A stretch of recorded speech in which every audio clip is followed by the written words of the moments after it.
दोस्तों आपके अपने चैनल फिन ब्रिलियंस पर आपका दिल से स्वागत है। और दोस्तों आज का टॉपिक बहुत ही इंटरेस्टिंग और सीरियस इन्वेस्टर्स के लिए काफ़ी इम्पोर्टेंट होने वाला है। आमतौर पर जब हम किसी छोटी कंपनीज में 5% या 7% इंस्टीट्यूशनल होल्डिंग देखते हैं तो हम तुरंत उन कंपनियों पर रिसर्च करना शुरू कर देते हैं, क्योंकि दोस्तों हमें लगता है कि छोटी कंपनी में एफआईज या डीआईज का पोजीशन है तो यहाँ कुछ ना कुछ छुपा हो सकता है। तो दोस्तों आज ऐसी ही कुछ कंपनियों के बारे में डिस्कस करेंगे। आज ऐसी 10 कंपनियों के बारे में डिस्कस करेंगे जिनका मार्केट कैप अंडर 10,000 करोड़ का है, और इनमें से कुछ कंपनियां ऐसी भी हैं जिनका मार्केट कैप 2,000 करोड़ या उससे कम का है। कुछ कंपनियां ऐसी हैं जिनका मार्केट कैप 5,000 या उससे कम का है। और दोस्तों खास बात यह है कि इनमें जो डीआईज का पोजीशन है ये 30%, 30% या उससे ज़्यादा का है। और दोस्तों छोटी कंपनी में अगर डीआईज का पोजीशन 30% या उससे ज़्यादा का हो तो हमारा कर्तव्य बनता है कि उन कंपनियों पर हम रिसर्च करें। तो आज का वीडियो शुरू करेंगे दोस्तों, उससे पहले एक इम्पॉर्टेंट डिस्क्लेमर देना चाहेंगे। ये video just for study purpose के लिए है, इंफॉर्मेशन पर्पस के लिए है, मेरे तरफ से बाय सेल होल्ड का कॉल नहीं है। तो दोस्तों सबसे पहली कंपनी को हम देखेंगे सीएमएस इन्फो सिस्टम्स लिमिटेड। तो कंपनी बैंक्स के लिए एटीएम में कैश भरना, कैश ट्रांसपोर्ट, एटीएम मेंटेनेंस का काम करती है। अगर आसान भाषा में समझे तो ये कंपनी इंश्योर करती है कि एटीएम मशीन स्मूथली चले और उनमें कैश हो, और इसी में इनका बिजनेस है। और ये भी बिजनेस काफ़ी अच्छा खासा ग्रो हो रहा है। अगर हम प्रोमोटर को देखेंगे तो प्रोमोटर का पोजीशन हमें 0% देखने को मिलता है। इसका मतलब है कि ये कंपनी पूरी तरीके से प्रोफेशनली मैनेज्ड कंपनी है। एफआईज का पोजीशन जो पहले 36% का था आज के दौर में वो घटकर 28% का हो गया, यानी कि एफआईज इस कंपनी में बिकवाली करते हुए हमें नज़र आ रहे हैं। लेकिन अच्छी बात ये है कि जो डीआईज है, डीआईज का पोजीशन इस कंपनी में बढ़ता हुआ नज़र आ रहा है। और पब्लिक को देखेंगे तो पब्लिक का जो पोजीशन है ये 39% का है, यानी कि मोस्टली जो पोजीशन है ये एफआईज और डीआईज के पास है। मार्केट कैप कंपनी का काफ़ी छोटा हमें देखने को मिलता है। और टॉप से करेक्शन देखेंगे तो टॉप से अच्छे खासे करेक्शन में भी ये कंपनी हमें खड़ी हुई नज़र आती है। वहीं पर पी देखेंगे तो कंपनी का पी 15 या 16 के आसपास हमें नज़र आ रहा है। वहीं पर इंडस्ट्री का पी देखेंगे तो इंडस्ट्री का पी 21 का है, यानी कि ये कंपनी इंडस्ट्री के पी से निचले स्तर पर ट्रेड कर रही है। आरओसी और आरओई देखेंगे तो हमें ठीक ठाक देखने को मिल रहा है। और फेस वैल्यू कंपनी का 10 का है। और पेग रेशियो देखेंगे यानी ग्रोथ के हिसाब से हमें ये कंपनी देखने को मिल रही है कि अंडर वैल्यूड नज़र आती है ग्रोथ के हिसाब से। और रिजर्व देखेंगे तो कंपनी के पास 2169 करोड़ का रिजर्व है। कर्जा देखेंगे 223 करोड़ का है, यानी इसका मतलब है कि कंपनी के पास अच्छा खासा रिजर्व है और कर्जा उसके मुकाबले में काफ़ी कम है। अगर हम ध्यान देंगे तो कंपनी का जो रिजर्व है ये लगातार बढ़ता हुआ नज़र आ रहा है। इसका मतलब है कि कंपनी का जो बिजनेस है ये ग्रोइंग फेस में है। और कंपनी अधिकतर समय तक डेब्ट फ्री कंपनी रही है। अभी हाल ही में अगर हम देखेंगे तो कंपनी के पास जो बोरोइंग है ये बढ़ा है। इसका मतलब है कि कंपनी अपने बिजनेस को बढ़ाने के लिए कर्जा ली है। लेकिन हम इस पर नज़र रख सकते हैं, कंपनी का जो रिजर्व है ये काफ़ी स्ट्रॉन्ग हमें देखने को मिलता है। वहीं पर कंपनी को देखेंगे तो टॉप से 46% के करेक्शन में भी हमें नज़र आ रही है। वहीं पर कितना इस कंपनी ने ऑल टाइम रिटर्न बना कर दिया है तो 32% का। हालांकि दोस्तों ये रिटर्न कंपनी ने कितना बना कर दिया है पास्ट का डेटा देखकर फ्यूचर प्रेडिक्ट नहीं कर सकते हो। आपको फ्यूचर किसी कंपनी का देखना है तो आपको उसके बिजनेस के बारे में रिसर्च करना होगा। आपको किसी भी कंपनी को देखना है तो उसके बिजनेस पर ही आपको रिसर्च करना चाहिए। दूसरी कंपनी को अगर हम देखेंगे ऑफिस स्पेस सॉल्यूशंस लिमिटेड, तो कंपनी इंडिया में फ्लेक्सिबल ऑफिस स्पेस और को वर्किंग सॉल्यूशंस प्रोवाइड करती है। ये स्टार्टअप्स, एसएमईज और लार्ज कंपनीज को ready to use office space और मैनेज्ड वर्क स्पेस ऑफर करती है। तो इसी में इनका बिजनेस फैला हुआ है। अगर हम प्रमोटर को देखेंगे तो 17% का पोजीशन प्रमोटर के पास है, एफआईज के पास 27% का पोजीशन है। लेकिन अगर हम ध्यान से देखेंगे तो एफआईज जो है वो अपना पोजीशन इस कंपनी में बढ़ाते हुए ही हमें नज़र आ रहे हैं। वहीं पर हम डीआईज को देखेंगे तो डीआईज के पास इस कंपनी में 39% का काफ़ी बड़ा पोजीशन हमें देखने को मिलता है। इसका मतलब है कि इस कंपनी में एफआईज और डीआईज दोनों का काफ़ी मजबूत होल्डिंग है। अगर हम पब्लिक के पास देखेंगे तो 16% के आसपास का शेयर हमें पब्लिक के पास भी देखने को मिलता है। मार्केट कैप 2000 करोड़ का होना ये बताता है कि कंपनी काफ़ी छोटी है, तो कंपनी में रिस्क भी काफ़ी ज़्यादा है। टॉप से करेक्शन देखेंगे तो टॉप से ये कंपनी ह्यूज करेक्शन में खड़ी हुई है और इसका पी देखेंगे तो 36.3 का है, 36.6 का है। वहीं पर इंडस्ट्री का पी देखेंगे तो 21 का है, यानी कि इसका जो पी है वो इंडस्ट्री के पी से महंगे वैल्यूएशन पर है। और इस कंपनी का आरओसी और आरओई देखेंगे तो हमें ठीक ठाक देखने को मिल सकता है। हालांकि आरओई जो है इस कंपनी का ये हमें अच्छा खासा देखने को मिलता है। और कंपनी पिग रेशियो को देखेंगे यानी कि ग्रोथ के हिसाब से ठीक ठाक हमें देखने को मिल रही है कि कंपनी अच्छे वैल्यूएशन पर है। और दोस्तों रिजर्व देखेंगे तो 427 करोड़ का रिजर्व है, उसके मुकाबले में कर्जा 1451 करोड़ का है, यानी कि कंपनी के पास कर्जा काफ़ी ज़्यादा है। ये रिस्क वाला फैक्टर बन जाता है। लेकिन दोस्तों कंपनियों को बिजनेस करने के लिए अगर उनके पास रिजर्व नहीं होता है तो कर्जा उठाना पड़ता है। तो आपको नज़र रखना चाहिए कि अगर मान लीजिए कोई भी कंपनी है अगर वो कर्जा ली है और वो पैसा उठाई है तो क्या उस पैसे का वो यूज़ सही से कर रही है, क्या उसका जो नेट प्रॉफिट है नेट प्रॉफिट ग्रो करता हुआ नज़र आ रहा है। तो दोस्तों अगर हम देखेंगे तो ये कंपनी पहले निगेटिव में रन करती थी, यानी पहले ये कंपनी प्रॉफिट जनरेट नहीं कर पा रही थी। लेकिन अच्छी बात ये है कि आज के दौर में ये कंपनी अपना जो नेट प्रॉफिट है ये पॉजिटिव दिखा रही है। वहीं पर टॉप से करेक्शन देखेंगे तो टॉप से अच्छे खासे करेक्शन में ये कंपनी हमें नज़र आती है। जब ये कंपनी लिस्ट हुई थी तो उसके बाद लिस्टिंग के बाद 123% के आसपास का रिटर्न इस कंपनी ने, अगर आप देखेंगे 31 मार्च 2024 और 2000 अगस्त 2024 इसके बीच में इस कंपनी ने बहुत तेज़ी से रन दिखाया। और अधिकतर जो रिटेल इन्वेस्टर्स होते हैं वो ऐसे भागती हुई कंपनियों में ही निवेश करना पसंद करते हैं, तो वहाँ पर वो फंसते हैं। तो आपको एक चीज़ जानना चाहिए कि कोई कंपनी भाग रही है तो वहाँ पर फोमो में बाइंग नहीं करना चाहिए। आपको उस कंपनी के बारे में डीपली रिसर्च करना चाहिए, बिकॉज लॉन्ग टर्म में अगर आपको सक्सेस होना है, अगर आपको टिकना है तो कंपनी का बिजनेस ही सब कुछ होता है। और उसके बाद जो यहाँ पर जिसने अपना पोजीशन बनाया होगा तो उनको काफ़ी ज़्यादा पेन देखने को उनको पेन झेलना पड़ता हुआ पेन उनको झेलना पड़ रहा होगा। तो एक चीज़ जानिए कि भागती हुई कंपनियों से दूर रहिए और कंपनियां करेक्शन में आए तो वहाँ पर आप डरो मत, वहाँ पर आप रिसर्च करो। बिकॉज कंपनियों का ये काम ही होता है कि वो ऊपर जाती हैं, वो एक फेस में काम करती हैं और वो नीचे भी आती है। तो जब कोई कंपनी नीचे आती है तो वहाँ पर आपको रिसर्च करना चाहिए। कोई कंपनी एक जगह पर खड़ी हुई नज़र आए तो वहाँ पर आपको रिसर्च करना चाहिए। जब कोई कंपनी भागती हुई नज़र आए तो वहाँ पर आपको चौकन्ना रहना चाहिए। और तीसरी कंपनी को देखेंगे ओल्टेम ट्रांसफार्मर्स लिमिटेड। तो ये कंपनी काम क्या करती है? तो कंपनी पावर और डिस्ट्रीब्यूशन ट्रांसफार्मर मैन्युफैक्चरर कंपनी है जो इलेक्ट्रिसिटी ट्रांसमिशन और डिस्ट्रीब्यूशन में यूज़ होती है। तो इसी में इनका बिजनेस फैला हुआ है। तो दोस्तों अगर सिंपल शब्दों में समझे तो ये कंपनी पावर प्लांट से इलेक्ट्रिसिटी को इंडस्ट्रीज और सिटी तक सेफ्टली पहुंचाने वाले जो ट्रांसफार्मर्स होते हैं उसी को ये बनाती हुई नज़र आती है। तो प्रमोटर के पास 30% का पोजीशन है और एफआईज के पास देखेंगे तो 21% का पोजीशन है। वहीं पर हम डीआईज को देखेंगे तो 31% का पोजीशन यहाँ पर हमें डीआईज का भी पोजीशन हमें देखने को मिल रहा है। वहीं पर गवर्नमेंट को देखेंगे तो छोटी सी हिस्सेदारी है और हम पब्लिक को देखेंगे तो 16% का पोजीशन है, यानी कि एफआईज और डीआईज का जो पोजीशन है वो काफ़ी मजबूत है, यानी कि जो स्ट्रॉन्ग हैंड है उनका पकड़ इस कंपनी में काफ़ी ज़्यादा है। तो कंपनी का मार्केट कैप अगर हम देखेंगे तो 8,326 करोड़ का है। टॉप से अच्छे खासे करेक्शन में कंपनी खड़ी हुई नज़र आती है और इसका पी देखेंगे तो 23.5 का है। इंडस्ट्री का पी हम देखेंगे तो 35.3 का है, यानी कि कंपनी इंडस्ट्री के पी से निचले स्तर पर ट्रेड कर रही है, यानी कि वैल्यूएशन कंपनी का ठीक ठाक जगह पर नज़र आता है।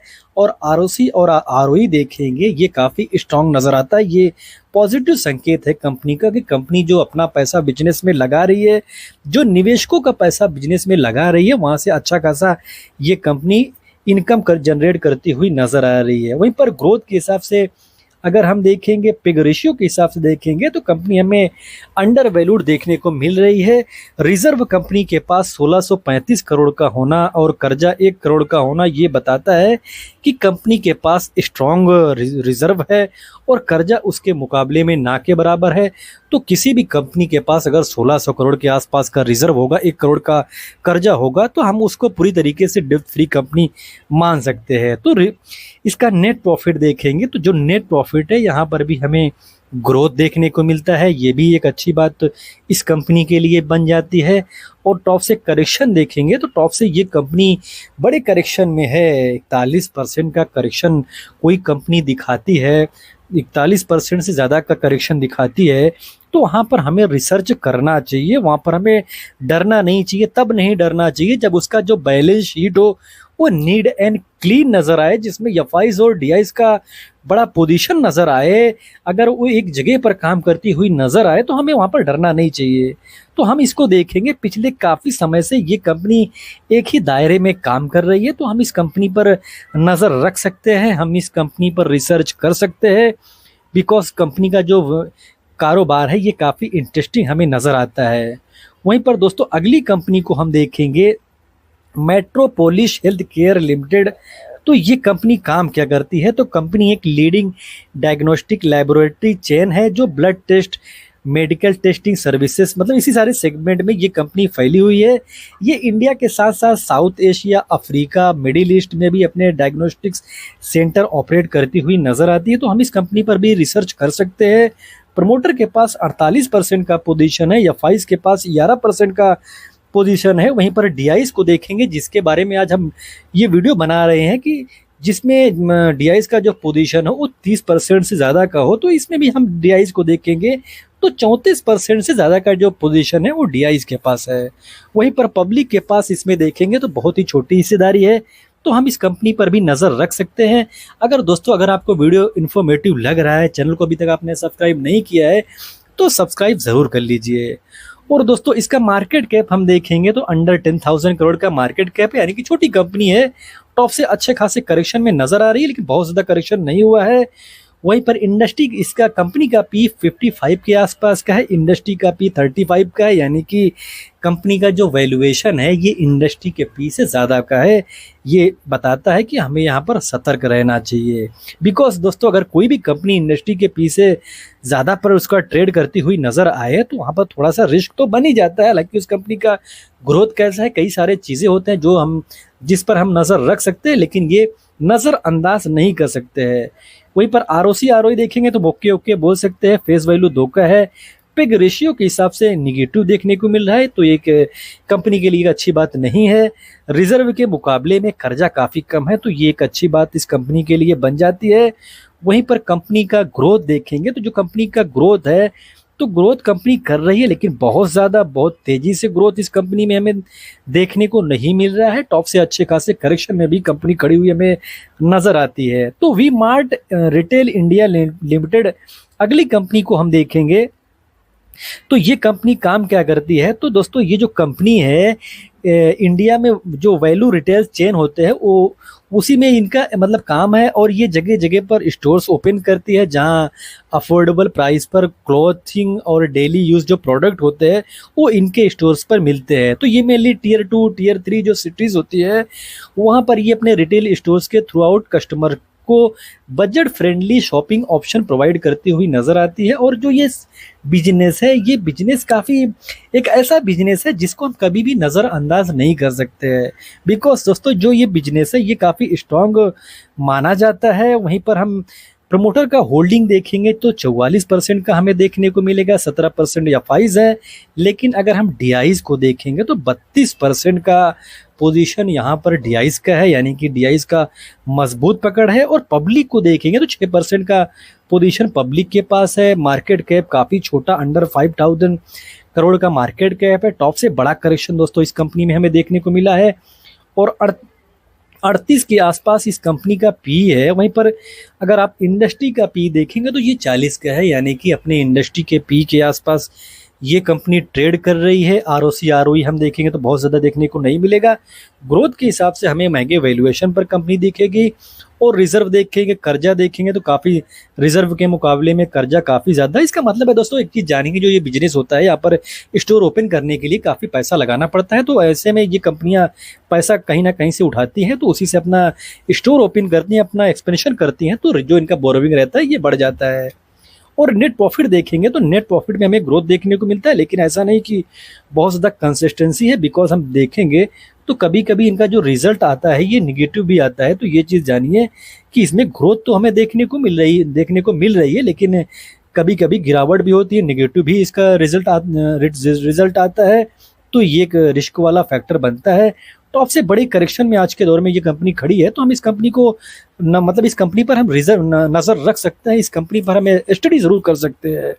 तो दोस्तों अगली कंपनी को हम देखेंगे केयर रेटिंग लिमिटेड। तो ये कंपनी काम क्या करती है? तो केयर रेटिंग इंडिया की लीडिंग क्रेडिट रेटिंग एजेंसी है, जो कंपनीज और फाइनेंशियल इंस्टीट्यूशनल की क्रेडिट वर्थनेस इवेल्युएट करती है। कंपनी कॉर्पोरेट को डेप्थ राइज करने में हेल्प करती है और इन्वेस्टर्स को risk assessment based investment decision लेने में सपोर्ट करती है। तो इसी में इनका बिजनेस है। और ये भी जो बिजनेस है काफ़ी ऐसा बिजनेस है जो उस पर हम विश्वास कर सकते हैं।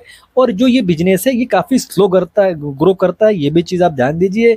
एफआईज का जो पोजीशन है ये 23% का है, लेकिन हम डीआईज को देखेंगे तो 31% का पोजीशन डीआईज के पास हमें देखने को मिलता है। वहीं पर पब्लिक को देखेंगे तो 45% का पब्लिक के पास भी हमें पोजीशन देखने को मिलता है। मार्केट कैप कंपनी का काफ़ी छोटा है। आरओसी आरओई ओके ओके हमें देखने को मिलेगा। टॉप से अच्छे खासे करेक्शन में कंपनी खड़ी है। रिजर्व के मुकाबले में कर्जा कम है, तो ये एक अच्छी बात है। नेट प्रॉफिट में हमें ग्रोथ देखने को मिलता है, तो हम इस पर नज़र रख सकते हैं। लेकिन गिरावट देखेंगे तो कंपनी का जो गिरावट है वो बहुत बड़े बड़े गिरावट इस कंपनी में होता है। तो दोस्तों अगली कंपनी को हम देखेंगे रोलेक्स रिंग्स लिमिटेड। ये कोई रिंग बनाने वाली कंपनी नहीं है। रोलेक्स रिंग इंडिया की लीडिंग फोर्ज और मशीन कंपोनेंट मैन्युफैक्चरर कंपनी है। और कंपनी ऑटोमोटिव सेक्टर के साथ साथ industrial machinery, wind energy, railway sector में जो अलग अलग प्रेसिजन कंपोनेंट होते हैं उसमें इनका बिजनेस है। वही ये कंपनी मैन्युफैक्चर करती है। जो बैरिंग्स होते हैं जो गाड़ियों में लगते हैं वो ये कंपनी बनाती है। तो इसी सारी सेगमेंट में कंपनी काम करती है। तो प्रमोटर का जो पोजीशन है वो 53% के आसपास का है। वहीं पर एफआईज का छोटा सा हिस्सेदारी है। लेकिन हम डीआईज को देखेंगे तो 30% या उससे ज़्यादा का पोजीशन यहाँ पर हमें डीआईज का देखने को मिलता है। तो हम इस कंपनी पर भी रिसर्च कर सकते हैं। मार्केट कैप कंपनी का छोटा है। टॉप से अच्छे खासे करेक्शन में हमें कंपनी नज़र आती है। वहीं पर आरओसी और आरओई देखेंगे तो ठीक ठाक हमें देखने को मिलेगा। इंडस्ट्री पी 28 का है और कंपनी का पी 19 का है, यानी कि इंडस्ट्री के पी से निचले स्तर पर कंपनी खड़ी है। वहीं पर ग्रोथ के हिसाब से हम देखेंगे तो कंपनी हमें सस्ती देखने को नहीं मिलती है। रिजर्व के मुकाबले में कर्जा देखेंगे तो जीरो है। इसका मतलब है कि कंपनी का जो बैलेंस शीट है वो काफ़ी क्लीन है। कंपनी का जो बैलेंस शीट है वो काफ़ी स्ट्रांग है। नेट प्रॉफिट में हमें ग्रोथ देखने को मिलता है। और वहीं पर टॉप से करेक्शन देखेंगे तो टॉप से अच्छे खासे करेक्शन में है। और जब से मार्केट में प्रेशर बना है और उस बीच इस कंपनी में काफ़ी ज़्यादा गिरावट भी हमें देखने को मिल रहा है। तो हम इस कंपनी पर भी रिसर्च कर सकते हैं, स्टडी कर सकते हैं। मेडी असिस्ट अगली कंपनी को हम देखेंगे तो ये कंपनी काम क्या करती है? तो मेडी असिस्ट एक हेल्थ टेक और इंश्योरेंस टेक कंपनी है जो हेल्थ इंश्योरेंस कंपनीज के लिए क्लेम मैनेजमेंट सर्विस प्रोवाइड करती है। तो इसी में इनका हम बिजनेस देखते हैं होता है। और कंपनी मेनली थर्ड पार्टी जो एडमिनिस्ट्रेटर टीपीए के रूप में काम करती है, जहां ये हेल्थ इंश्योरेंस क्लेम प्रोसेसिंग और हॉस्पिटल कोऑर्डिनेशन मैनेज करती है। तो डिजिटल प्लेटफॉर्म और लार्ज हॉस्पिटल नेटवर्क के through out company employees, retail customers और जो गवर्नमेंट हेल्थ स्कीम्स होते हैं उसमें ये कंपनी अपना सर्विस देती हुई नजर आती है। तो हम इस कंपनी पर भी रिसर्च कर सकते हैं, हम इस कंपनी पर भी स्टडी कर सकते हैं। अगर हम यहाँ पर डीआईज को देखेंगे तो डीआईज का 49% का पोजीशन है। किसी भी कंपनी में अगर डीआईज का 50% के आसपास का पोजीशन होगा तो हमें कई सारे सवाल का जवाब ढूंढना चाहिए, जैसे कि क्या रीज़न है कि इसमें डीआईज का इतना बड़ा पोजीशन है, क्या रीज़न है कि इस कंपनी में जो एफआईज है वो भी अपना पोजीशन बढ़ाते हुए नजर आ रहे हैं। हालांकि अगर हम ध्यान से देखेंगे कंपनी का जो ग्रोथ है ऐसा हमें नहीं देखने को मिलेगा, बहुत ज़्यादा इस कंपनी में ग्रोथ देखने को मिल रहा है। तो अगर आप ऐसा मतलब होता है ना, जो डीआईज होते हैं, जो एफआईज होते हैं, इनकी नज़र बहुत दूर तक होती है, कई सालों के लिए आते हैं। तो अगर उनका नज़र 5 साल, 10 साल, 15 सालों का होगा, बिकॉज आज के दौर में जो इंडियन मार्केट है, ये हेल्थ इंश्योरेंस वाला जो जो इंश्योरेंस का मार्केट है, वो काफ़ी पीछे है। अगर ये फ्यूचर में ग्रो करता है तो इस सेक्टर में अगर कोई कंपनी लीडर है तो ये कंपनी है। तो यही रीजन है, लाइट एसेट बिजनेस है, तो जिसकी वजह से जो इंस्टीट्यूशनल है, जो डीआईज है, उनके पास 50% का पोजीशन है, और जो एफआईज है उनके पास भी मजबूत होल्डिंग हमें देखने को मिलती है। मार्केट कैप कंपनी का इतना छोटा है, और जिससे ये मतलब पता चलता है कि कंपनी के लिए आसमान खुला है, और कंपनी छोटी है तो वहां पर रिस्क भी काफी ज्यादा ही है, उसको हम नजरअंदाज नहीं कर सकते। टॉप से करेक्शन देखेंगे तो ठीक ठाक करेक्शन में कंपनी खड़ी हुई नजर आती है। 48 का कंपनी का पी है, और इंडस्ट्री का पी उसके आसपास का, यानी कि कंपनी अपने आप में ही किंग है, और मोनोपोली इनका कुल मिलाकर बिजनेस हम बोल सकते हैं। तो इसका जो आरओसी आरओई है ठीक ठाक ही नजर आएगा। ग्रोथ के हिसाब से अगर हम देखेंगे तो कंपनी का जो पिग रेशियो के हिसाब से काफी महंगे वैल्यूएशन पर कंपनी में देखने को मिलती है। बोरोइंग के मुकाबले में रिजर्व ठीक ठाक है, ये एक अच्छी बात है। और टॉप से कंपनी करेक्शन में नजर आती है, और ध्यान देने वाली बात ये है, जब से ये कंपनी लिस्ट हुई है बहुत ज्यादा भागी नहीं है, और उसके पीछे का रीजन है, इसका रिजल्ट भी वैसा नहीं आ रहा कि कंपनी बहुत ज्यादा भागकर ऊपर चली जाए। लेकिन कंपनी का जो बिजनेस है, काफी बिजनेस इनको मतलब कंपनी का जो बिजनेस है ये स्ट्रांग नजर आता है, तो हम इस कंपनी पर नजर रख सकते हैं, इस कंपनी पर हम स्टडी जरूर कर सकते हैं। गो फैशन अगली कंपनी का नाम है, और ये कंपनी काम क्या करती है, तो जो लेडीज का बॉटम वेयर्स होते हैं, जो जैसे प्लाजोस, पैंट्स, जैगिंग्स, लेगीज, ये सारे जो बॉटम वेयर होते हैं, इनमें कंपनी काम करती है। शेयर होल्डिंग पैटर्न देखेंगे तो डीआईएस का 32% का पोजीशन यहाँ पर देखने को मिलेगा। मार्केट कैप अंडर 2000 करोड़ का है। आरओसी आरओ हम देखेंगे तो ठीक ठाक हम बोल सकते हैं। टॉप से अच्छे खासे करेक्शन, अच्छे खासे क्या बहुत बड़े करेक्शन में कंपनी खड़ी हुई है, और इस कंपनी का पी 25 के आसपास का है। वहीं पर इंडस्ट्री का पी देखेंगे तो 28 के आसपास का, यानी कि कंपनी इंडस्ट्री के पी के आसपास काम कर रही है। पिग रेशियो के हिसाब से अंडर वैल्यूड कंपनी हमें देखने को मिलती है। रिजर्व और कर्जा दोनों देखने को हमें इस कंपनी में मिलता है। इसका मतलब ही कंपनी के पास रिजर्व के मुकाबले में कर्जा तो कम है, लेकिन कर्जा अभी भी अच्छा खासा कंपनी के पास है। वहीं पर ग्रोथ देखेंगे तो कंपनी नेट प्रॉफिट तो जनरेट कर रही है, लेकिन ग्रोथ देखेंगे तो बहुत ज्यादा ग्रोथ हमें इस कंपनी में देखने को नहीं मिल रहा है। वहीं पर टॉप से करेक्शन देखेंगे तो अच्छे खासे करेक्शन में कंपनी खड़ी हुई है। इनफैक्ट दोस्तों 70% से ज्यादा ये कंपनी टॉप से टूटती हुई नजर आई है।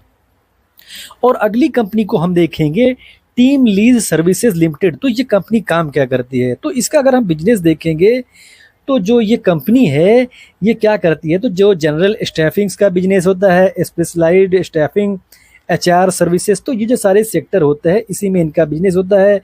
और इस कंपनी पर भी हम नज़र रख सकते हैं, बिकॉज इनका भी जो बिजनेस है काफ़ी तेज़ी से ग्रो कर सकता है। और प्रमोटर का 31% का पोजीशन है, लेकिन हम डीआईज को देखेंगे तो डीआईज का इस कंपनी में 50% के आसपास का पोजीशन हमें देखने को मिलता है। मार्केट कैप कंपनी का कंपनी का काफ़ी छोटा है। टॉप से करेक्शन देखेंगे तो विशाल करेक्शन में कंपनी खड़ी हुई नजर आती है। और इंडस्ट्री के पी से देखेंगे तो इस कंपनी का जो पी है ये कम देखने को मिलता है, ये एक अच्छी बात है। आरओसी आरओई हम देखेंगे तो ठीक ठाक हमें देखने को मिलेगा। वहीं ग्रोथ के हिसाब से, पिग रेशियो के हिसाब से देखेंगे तो कंपनी का जो वैल्यूएशन है ये काफ़ी रिच हमें देखने को मिलता है। कर्जे के मुकाबले में रिजर्व देखेंगे तो मजबूत हमें देखने को मिलता है, ये एक अच्छी बात है। वहीं पर नेट प्रॉफिट देखेंगे तो कंपनी का जो नेट प्रॉफिट है इसमें ग्रोथ देखने को मिलता है। और कंपनी टॉप से 72% के करेक्शन में खड़ी हुई है। ये चीज़ है कि हम इस कंपनी पर भी नज़र रख सकते हैं। और दोस्तों अगर आपको वीडियो इन्फॉर्मेटिव लगा हो, इंटरेस्टिंग लगा हो, तो चैनल को सब्सक्राइब ज़रूर कीजिए। और दोस्तों वीडियो को डिस्क्लोज करेंगे उससे पहले एक इंपॉर्टेंट डिस्क्लेमर देना चाहेंगे। I am not SEBI registered advisor, कुछ बाय सेल करते हैं उससे पहले अपने फाइनेंशियल एडवाइजर से बात कीजिए, डिस्कस कीजिए, सलाह कीजिए। दोस्तों देने की कोई कॉल लीजिए। अगर आपको वीडियो इन्फॉर्मेटिव लगी हो तो वीडियो को लाइक, कमेंट, शेयर करें, सब्सक्राइब करें। मिलते हैं दोस्तों किसी और इंपॉर्टेंट वीडियो में, किसी और इंटरेस्टिंग वीडियो में। तब तक के लिए दोस्तों हैप्पी इन्वेस्टिंग।